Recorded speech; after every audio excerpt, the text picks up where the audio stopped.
Ang Asin, isang kilalang Pinoy folk rock band, ay nabuo noong huling bahagi ng 1970s bilang isang trio, na kalaunan ay naging isang quartet.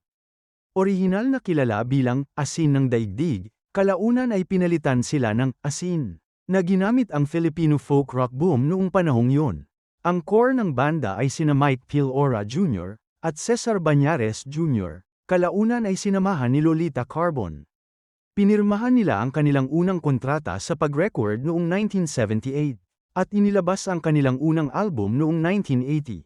Narito ang isang mas detalyadong pagtingin sa kanilang kasaysayan.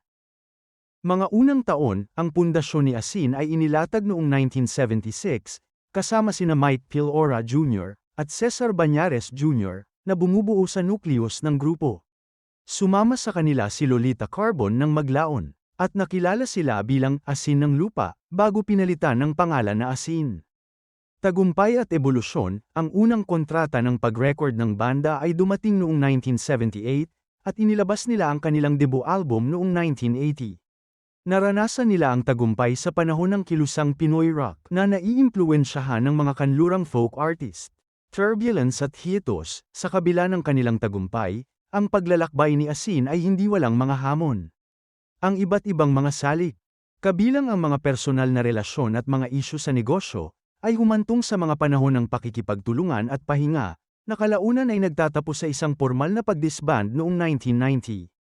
Mga later years at reunion, pagkatapos ng breakup, hinabol ng mga miyembro ng banda ang mga individual na karera, kabilang si Lolita Carbon na bumuo ng sarili niyang banda, si Nene, at Mike Phil Ora Jr., na naglalabas ng sarili niyang musika.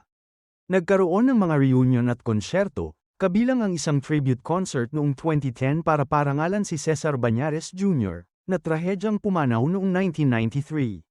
Legacy, patuloy na kinikilala ang Asin sa kontribusyon nito sa musikang Pilipino.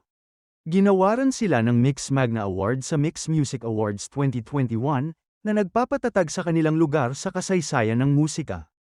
Patuloy na impluwensya, ang musika ng Asin, partikular ang kantang "Balita", ay naging maimpluwensya sa kulturang popular ng mga Pilipino. Kahit sa labas ng banda, nagpapatuloy ang kanilang legacy sa pamamagitan ng musical collaborations at ang impluwensya ng kanilang mga kanta sa ibang mga artista.